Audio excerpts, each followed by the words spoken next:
Hello friends, welcome to Kamat Astrology. So in today's video, we will speak about the annular solar eclipse which is happening on 17th February 2026. This is also known as the Ring of Fire. So we will see and analyze this eclipse in detail. Now, what is unique about this eclipse, this annular solar eclipse? Happens when there are 5 planets present in the sign of Aquarius. So you can see the blue square where Moon, Sun and Rahu and Venus and Mercury participate in this eclipse. The eclipse is occurring at nearly 4 degrees in the Dhanishta nakshatra portion that lies in the sign of Aquarius or Kumbh. And it is happening on a Tuesday, 17th February. The total of numbers of that day is 1 plus 7, that is 8, which represents Saturn. And it is happening during the Falgun Amavasya. Now, because this is happening in the Dhanishta nakshatra is ruled by Mars and the sign of Aquarius is ruled by Saturn. So both Mars and Saturn are influencing this eclipse. Now, where exactly will this eclipse be visible? It will be visible in Antarctica, southern tip of South America, that is places like Chile and Argentina, southern parts of South Africa, Namibia, Zimbabwe, Mozambique, Tanzania, Zambia, Madagascar, Mauritius, Lesotho, Malawi, Seychelles Island. In all these places, this eclipse will be visible. It is not visible in India or Pakistan. So the concept of Sutak does not apply to India or Pakistan because the eclipse is not visible in these countries.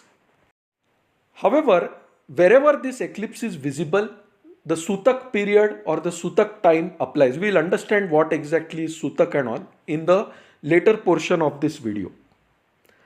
Now let us understand about the timing of this eclipse. So I will give the timing in term of IST. So the partial eclipse starts at 3:26 p.m. IST and the annularity begins at 5:12 p.m. The annularity peaks at 5:43 p.m. and the annularity ends at 6:12 p.m. And the duration of Ring of Fire that you see is 2 minutes 20 seconds. Now let us understand this in more depth. Aquarius is ruled by Shani, Dhanishta is ruled by Mars, and therefore this eclipse suggests a time for major endings and new beginnings.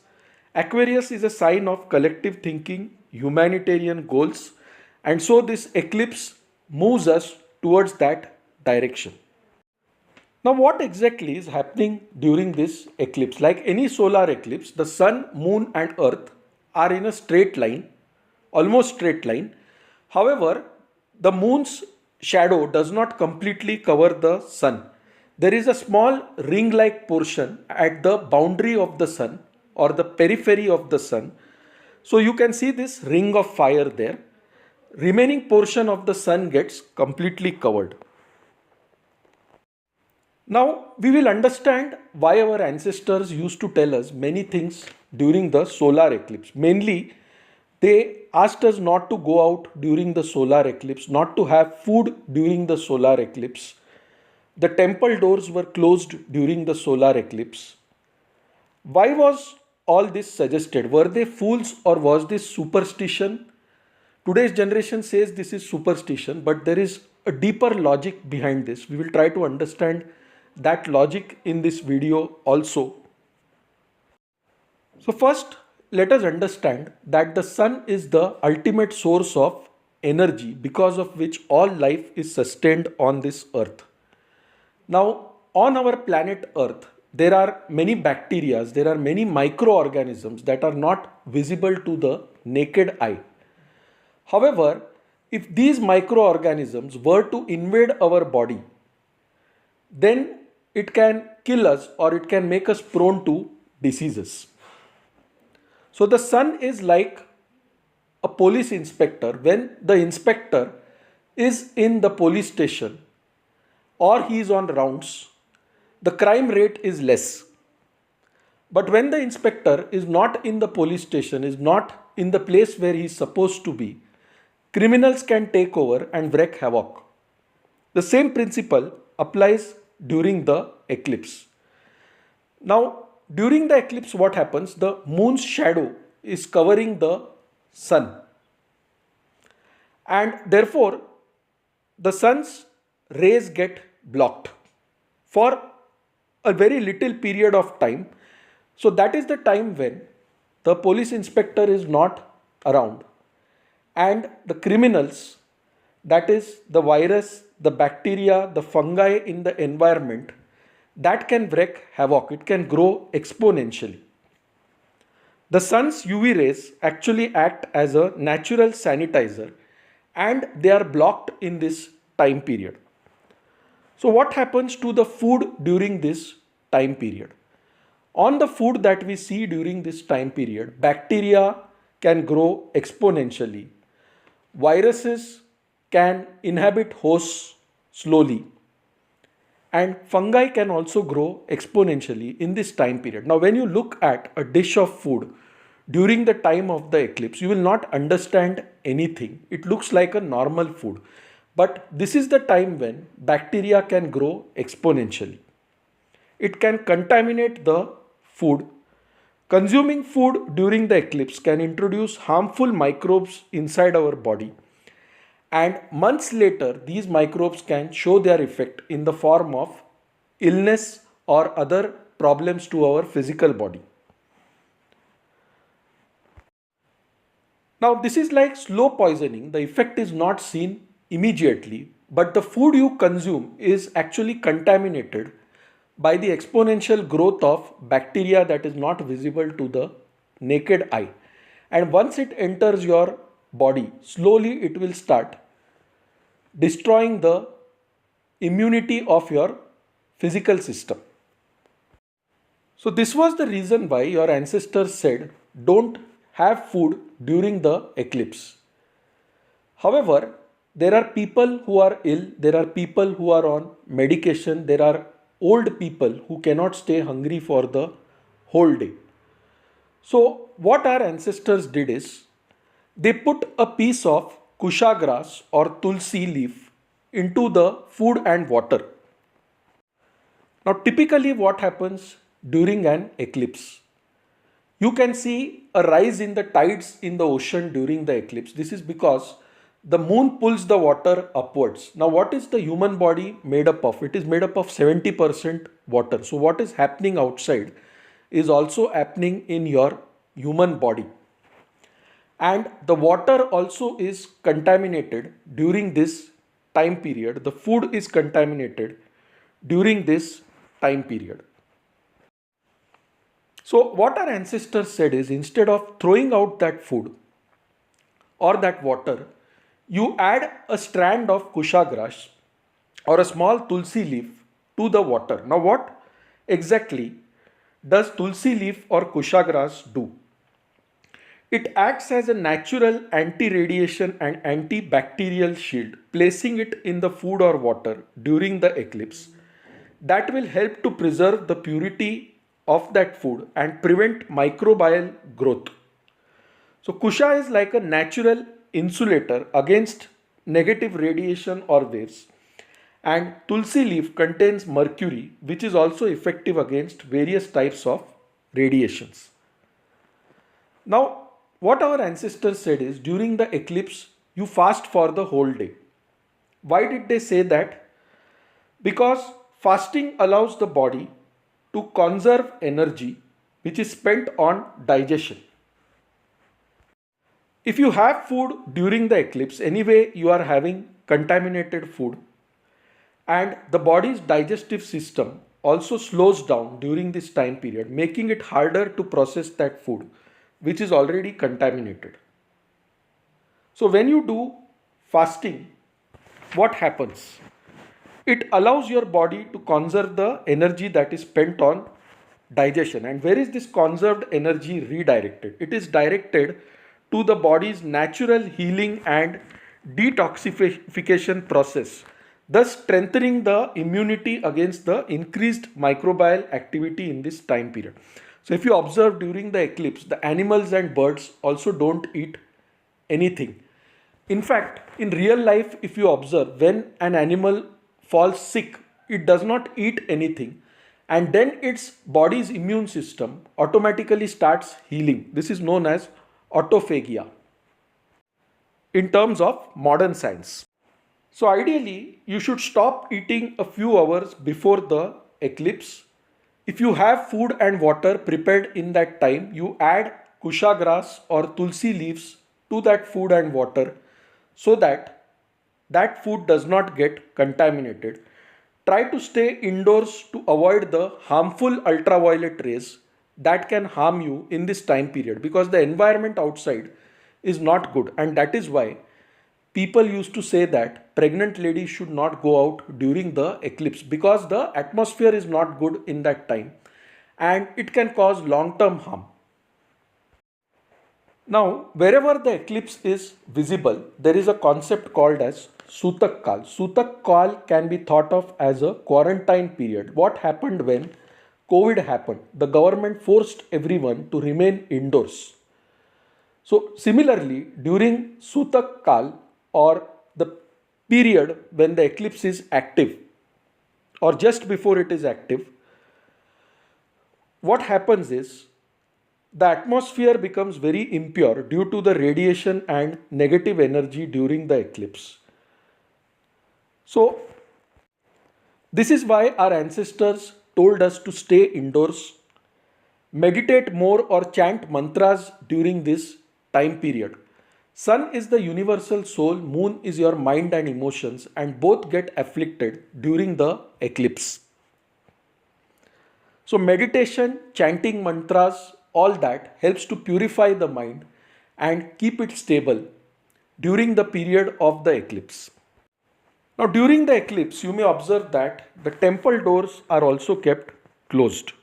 Where there is no Sutak, these rules are not followed. So, in India, in Pakistan, or other places where the eclipse is not visible, these rules will not be followed. But wherever it is visible, ideally it is better to follow these rules. So, now why are the temple doors closed during an eclipse? Temples are powerful energy centers, and the idol which is there in the temple, that is like a charged battery. So, during the eclipse, the doors are closed to prevent the idols, which act like charged batteries, from absorbing negative cosmic energy, which could then be transmitted to the devotee. So, generally, why do you go to a temple? You go to a temple to get positive energy. But if the idol absorbs the negative energy that is formed during an eclipse, that energy will get transmitted to you. And that is why during the period of the eclipse, you will see that the temple doors are kept closed. Now, some other interesting things which I want you to observe. First is Jupiter's aspect falls on this eclipse. That is a good thing. But during the time of the eclipse, Pluto and Mars are together in the sign of Capricorn. And Capricorn shows the world stage. What is Pluto? Pluto is known as Yama. He is the god of death. So Pluto usually shows destruction followed by rebirth. Pluto represents underworld, gang wars. It shows a phoenix rising from ashes. It destroys the old structures, and after that new structures are built. Now imagine Pluto getting combined with Mars in the sign of Capricorn. Mars is the planet of violence. Mars is the planet of destruction. Mars is the planet of intense action. Mars is anger. Mars is aggression. Mars is the blood flowing in your body. If Mars is good, it can act like a surgeon. If it is bad, it can act like a terrorist.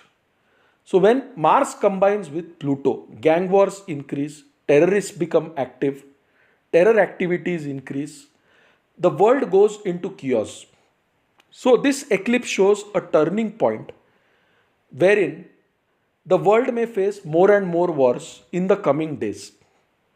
And especially when Mars crosses the point of the eclipse, that is 4 degrees, that is once he moves out of the sign of Capricorn and passes over the 4-degree point, that is when things can really get violent across the world.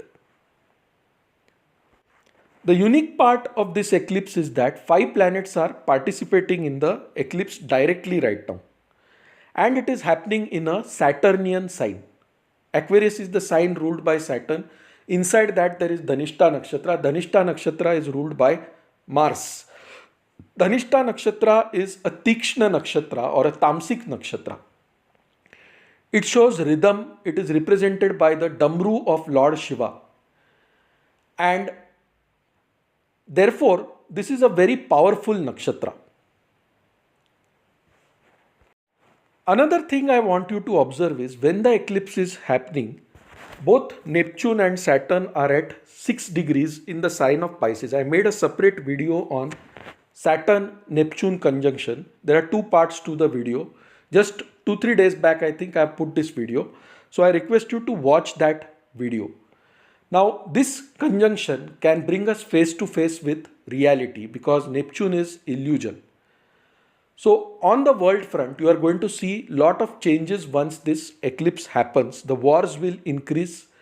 Middle East region will experience tension. United States of America will get into action very soon post the eclipse.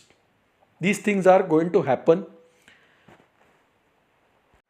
So already on these topics I have made separate videos. The point of this video was not to scare anyone, but I just wanted to make you aware of the upcoming first solar eclipse for this year 2026. Numerologically also, it is happening when the date totals to 8. 8 symbolizes transformation and changes. So this eclipse is going to bring major changes. It is happening in the month of February, which is the second month of this year. The next solar eclipse will happen on August 12th, 2026. 15 days from now, a lunar eclipse is going to happen on 3rd March 2026. That lunar eclipse will be visible in India and all the Sutak rules will apply for that eclipse in India. Now, eclipses are turning points. There is nothing to be scared of an eclipse, but eclipses are a transition point when certain things end and certain new things begin. That is why major decisions should be avoided during the time of the eclipse or the duration of the eclipse. So in your life, if you are taking any major decision, any critical decision, signing any critical document, try to avoid that when the eclipse is in effect. Meditate more during the time of the eclipse. If you chant the sun mantras such as the Gayatri mantra, Aditya Hridayam Stotram, Dwadash Surya Namavali, 12 names of the sun god, all these help your soul to move towards a better future. It helps you in your spiritual journey. So during the duration of the eclipse, chant mantras, meditate more, and try to avoid going outside unnecessarily because your body will absorb negative cosmic energy. So try to avoid going outside during the time of the eclipse. This eclipse is going to trigger major problems for governments across the world. Even in India, the situation after this eclipse is not going to be good. The government here is going to face many challenges, and Europe and Middle East, they are going to see a lot of turmoil in the days to come. So my goal in this video was to tell you why certain rituals are followed during a solar or a lunar eclipse. It is not mere superstition. There is a deeper logic to these things. And your ancestors were not just saying something randomly.